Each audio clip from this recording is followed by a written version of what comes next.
ଅତୁଟ ବନ୍ଧନ ଧାରାବାହିକରେ ଆପଣମାନେ ଦେଖିବେ ମନ୍ଦିରରେ ଲାଗିଥିବା ବମ୍କୁ ଡିଫ୍ୟୁଜ୍ କରିବାକୁ ତ୍ରିନାଲି ଓ କ୍ରିଷିକା ଚେଷ୍ଟା କରିବେ।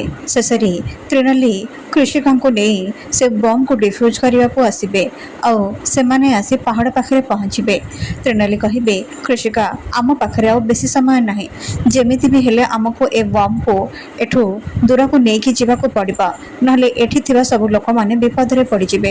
କ୍ରିଷିକା କହିବେ, ହେଲେ ଦିଦି ଏବେ ଆମେ କ'ଣ କରିବା?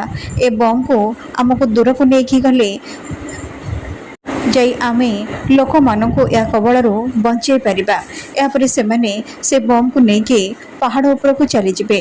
ଆଉ ତ୍ରିନାଲି କହିବେ, ମୋତେ କ୍ଷମା କରିଦେବୁ କ୍ରିଷିକା, ମୁଁ ତତେ ଆଉ ବିପଦରେ ପକାଇ ପାରିବିନି, ମୋତେ ତତେ ଏଇଠି ହିଁ ଛାଡ଼ିବାକୁ ପଡ଼ିବ। ଏହାପରେ ସେ କ୍ରିଷିକାଙ୍କୁ ଖୋଲିଦେବେ ଆଉ କ୍ରିଷିକା ଗଡ଼ିଯିବେ ଆଉ ତାଙ୍କ ମୁଣ୍ଡ ଏକ ପଥରରେ ବାଜିବ। ଏପଟେ ତ୍ରିନାଲି ସେ ବମ୍କୁ ଡିଫ୍ୟୁଜ୍ କରିବାକୁ ଯାଇ ନିଜେ ପାହାଡ଼ ତଳକୁ ପଡ଼ିଯିବେ। ଏପଟେ କାର୍ତ୍ତିକ ଓ ତେଜସ୍ ସେଠି ଆସି ପହଞ୍ଚିବେ ଆଉ ସେମାନେ ତ୍ରିନାଲି ଓ କ୍ରିଷିକାକୁ ଖୋଜିବେ, କିନ୍ତୁ ତାଙ୍କୁ କେଉଁଠି ବି ପାଇବେନି। ତେଜସ୍ କହିବେ, କାର୍ତ୍ତିକ ମୋତେ ଲାଗୁଛି ସେମାନେ ଏଠୁ ଦୂରକୁ ଚାଲି ଯାଇଛନ୍ତି, ଆମକୁ ସେମାନଙ୍କୁ ଯେମିତି ବି ହେଉ ଖୋଜିବାକୁ ପଡ଼ିବ। ଏପଟେ ପୋଲିସ କ୍ରିଷିକାଙ୍କୁ ହସ୍ପିଟାଲ ନେଇଯିବାର ପ୍ରସ୍ତୁତି କରିବ। ସେଠି ତେଜସ୍ ଓ କାର୍ତ୍ତିକ ଆସି ପହଞ୍ଚିବେ। କାର୍ତ୍ତିକ କହିବେ, କ୍ରିଷିକା ତୁମର କ'ଣ ହେଲା, ତୁମେ ଠିକ୍ ଅଛ ତ? ପୋଲିସ କହିବେ, ସାର୍ ଆମକୁ ତାଙ୍କୁ ଯେମିତି ବି ହେଲେ ଶୀଘ୍ର ହସ୍ପିଟାଲ ନେଇକି ଯିବାକୁ ପଡ଼ିବ, ତାଙ୍କ କଣ୍ଡିସନ ଏବେ ଜମା ବି ଭଲ ନାହିଁ, ଲାଗୁଛି ତାଙ୍କ ମୁଣ୍ଡ ପଥରରେ ମାଡ଼ ହୋଇଯାଇଛି।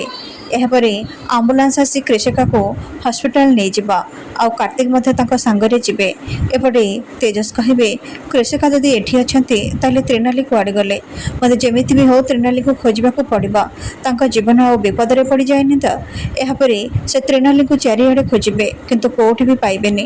ଏପଟେ ପୋଲିସ ସର୍ଚ୍ଚ ଏରିଆ ଭିତରେ ତ୍ରିନାଲି ନଥିବାର ଦେଖି ତେଜସ୍ ବ୍ୟସ୍ତ ହୋଇ ପଡ଼ିବେ। ଏପଟେ ତ୍ରିନାଲି ପାହାଡ଼ ତଳେ ରକ୍ତାକ୍ତ ଅବସ୍ଥାରେ ପଡ଼ିଥିବେ ଆଉ ଦେବୀ ମାଙ୍କ ଓଢ଼ଣୀ ତେଜସ୍କୁ ତ୍ରିନାଲିକୁ ଖୋଜିବାରେ ସାହାଯ୍ୟ କରିବ। ଏହାପରେ ସେ ପାହାଡ଼ ତଳେ ତ୍ରିନାଲିଙ୍କୁ ଦେଖିବେ ଆଉ ତାଙ୍କୁ ସେଠୁ ଉଦ୍ଧାର କରିବାକୁ ଚେଷ୍ଟା କରିବେ। ଏପଟେ କାର୍ତ୍ତିକ କହିବେ, କ୍ରିଷିକାଙ୍କର କ'ଣ ହେଇଛି, ସେ ପୁରାପୁରି ଠିକ୍ ହେଇଯିବ ତ ଡକ୍ଟର? ଡକ୍ଟର କହିବେ, କାର୍ତ୍ତିକ ଆମେ ଆପଣଙ୍କୁ ଗୋଟେ ବ୍ୟାଡ୍ ନ୍ୟୁଜ୍ ଦେବାକୁ ଯାଉଛୁ, ଯାହା ଶୁଣିଲା ପରେ ଆପଣ ପୁରାପୁରି ଭାଙ୍ଗି ପଡ଼ିବେ। ଏପଟେ ମହେନ୍ଦ୍ର ଓ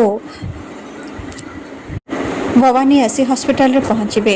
ଡକ୍ଟର କହିବେ, କାର୍ତ୍ତିକ ଆମେ କ୍ରିଷିକାଙ୍କୁ ତ ବଞ୍ଚାଇ ନେଇଛୁ, ହେଲେ ତାଙ୍କ ପିଲାକୁ ଆମେ ବଞ୍ଚାଇ ପାରିଲୁନି, ତାଙ୍କୁ ବଞ୍ଚାଇବା ବହୁତ ମୁସ୍କିଲ ହୋଇପଡ଼ିଲା। କାର୍ତ୍ତିକ କହିବେ, ଡକ୍ଟର ଆପଣ ଏ କ'ଣ କହୁଛନ୍ତି? ଏମିତି ହୋଇପାରିବନି, ମୁଁ ଏମିତି ଭାବରେ ମୋ ପିଲାକୁ ହରାଇ ପାରିବିନି। ଡକ୍ଟର କହିବେ, ଆଇ ଆମ୍ ଭେରି ସରି କାର୍ତ୍ତିକ, ଆମ ପାଖରେ ଆଉ କିଛି ଅପସନ୍ ନଥିଲା, କ୍ରିଷିକାଙ୍କ ଜୀବନ ବଞ୍ଚାଇବାକୁ ଯାଇ ଆମକୁ ଏମିତି ଷ୍ଟେପ୍ ନେବାକୁ ହିଁ ପଡ଼ିଲା। ଏପଟେ ଭବାନୀ ଭାବିବେ, ଏସବୁ କ'ଣ ହେଇଗଲା? ମୁଁ ତ ସେ ତ୍ରିନାଲିକୁ ମାରିବାକୁ ସେ ବମ୍ ଲଗାଇଥିଲି, ହେଲେ ତ୍ରିନାଲି ମରିବା ବଦଳରେ କାର୍ତ୍ତିକର ପିଲା ଏ ଦୁନିଆ ଛାଡ଼ି ଚାଲିଯିବ, ଏକଥା ତ ମୁଁ କେବେ ବି ଭାବିନଥିଲି। ନାଇଁ ନାଇଁ ଏମିତି ହେଇପାରିବନି, ମୋ କାର୍ତ୍ତିକ ଏବେ ତାର ସବୁ କିଛି ହରାଇ ଦେଲା, ଇଏ ତ ବହୁତ ଖରାପ ହେଇଗଲା, ସେ ତ୍ରିନାଲିକୁ ମୁଁ ଜମା ବି ଛାଡ଼ିବିନି। ଏପଟେ ଡକ୍ଟର କହିବେ, ଆପଣମାନେ ଏଠି ପେସେଣ୍ଟକୁ ଡିଷ୍ଟର୍ବ କରନ୍ତୁନି, ବାହାରକୁ ଚାଲିଯାଆନ୍ତୁ, ନହେଲେ ପେସେଣ୍ଟଙ୍କ କଣ୍ଡିସନ ଆହୁରି ବିଗିଡ଼ିଯିବ। ଏହାପରେ ସେମାନେ କାର୍ତ୍ତିକକୁ ନେଇ ବାହାରକୁ ଚାଲି ଆସିବେ। ଏପଟେ କାର୍ତ୍ତିକ କହିବେ, ଭଗବାନ ମୁଁ ତୁମର କି କ୍ଷତି କରିଥିଲି? କାହିଁକି କ୍ରିଷିକା ଆଉ ମୋ ସାଙ୍ଗରେ ତୁମେ ଏତେ ବଡ଼ ଅନ୍ୟାୟ କଲ? କାହିଁକି ଆମ ପିଲାକୁ ଆମ ପାଖରୁ ଛଡ଼େଇ ନେଲ? ସେ ଜନ୍ମ ହେବା ଆଗରୁ ତାକୁ ଏ ଦୁନିଆରୁ ଦୂରେଇ ଦେଲ। ତମେ କିଛି ବି ଠିକ୍ କରିନ। ଆଜି ପର୍ଯ୍ୟନ୍ତ ମୁଁ ତୁମକୁ ପୂଜା କରି ଆସୁଥିଲି, ତୁମକୁ